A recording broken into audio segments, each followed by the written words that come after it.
नमस्कार दोस्तों, स्वागत करती हूँ आपका। एक गांव में बहुत गरीब सेठ रहता था। गरीब इसलिए क्योंकि एक ज़माने में वह बहुत धनवान था। जब सेठ धनी था उस समय उसने बहुत से पुण्य किए। कई गरीबों को खाना खिलाया, अनाथ आश्रम बनवाए और गौशाला बनवाई और बहुत से पुण्य के कार्य किए। लेकिन जैसे जैसे समय गुजरा तो सेठ निर्धन हो गया। एक बार वहाँ के राजा ने ऐलान करवाया, यदि किसी व्यक्ति ने अपने जीवन में कोई पुण्य किए हैं तो वह अपना पुण्य बताकर उसके बदले उचित फल ले जा सकता है।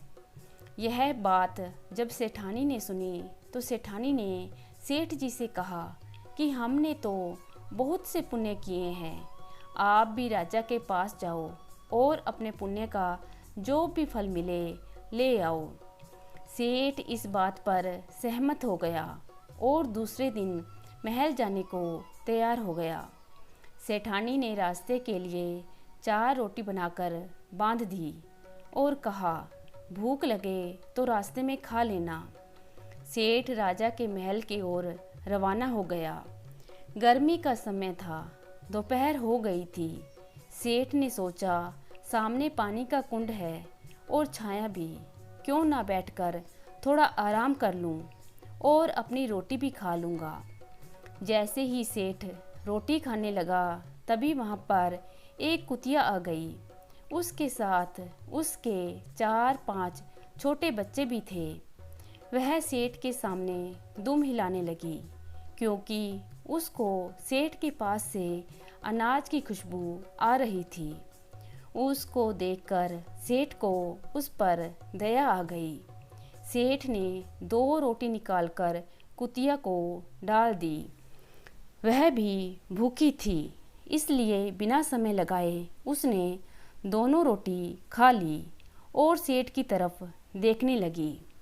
सेठ ने सोचा, इसके 4-5 छोटे बच्चे भी हैं जो इसका दूध पीते होंगे।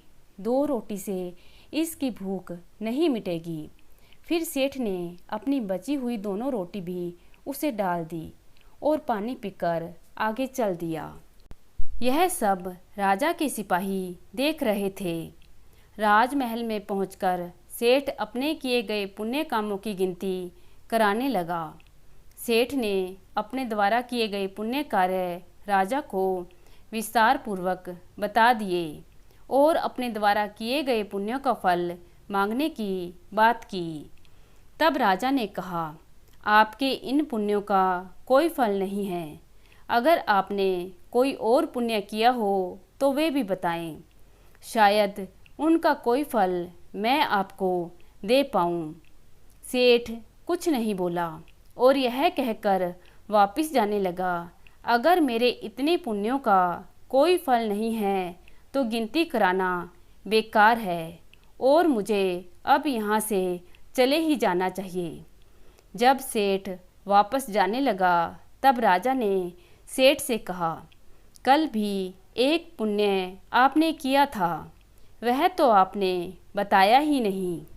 सेठ ने सोचा, कल तो मैंने कोई पुण्य नहीं किया था। राजा ने सेठ से कहा, कल तुमने एक कुतिया को 4 रोटी खिलाई थी। कल तुम्हारे द्वारा किए गए उस पुण्य के बदले तुम जो चाहो मांग सकते हो। तब सेठ ने कहा, महाराज, आपने मेरे पीछे किए गए पुण्यों का कोई मूल्य नहीं लगाया, लेकिन एक कुतिया को डाली गई 4 रोटी का मूल्य क्यों? राजा ने कहा, जो पुण्य तुमने याद रखे और गिनकर लोगों को बता दिए वे सब बेकार हैं। जो सेवा तुमने कल रास्ते में कुतिया को 4 रोटी डालकर की वह सबसे बड़ी पुण्य सेवा थी, क्योंकि वह पुण्य कर कर तुम भूल गए, तुम्हें वह याद भी नहीं रहा। दान वही है जो एक हाथ से किया जाए तो दूसरे हाथ को पता भी ना हो कि दान किया है। सेठ को राजा की सारी बात समझ में आ गई। राजा ने सेठ को बहुत सा धन देकर विदा किया और सेठ सेठानी पहले की तरह धनवान हो गए। तो दोस्तों, कैसी लगी आज की कहानी? आशा करती हूँ कि कहानी पसंद करेंगे। अगर अच्छी लगे तो लाइक करना मत भूलिएगा। धन्यवाद।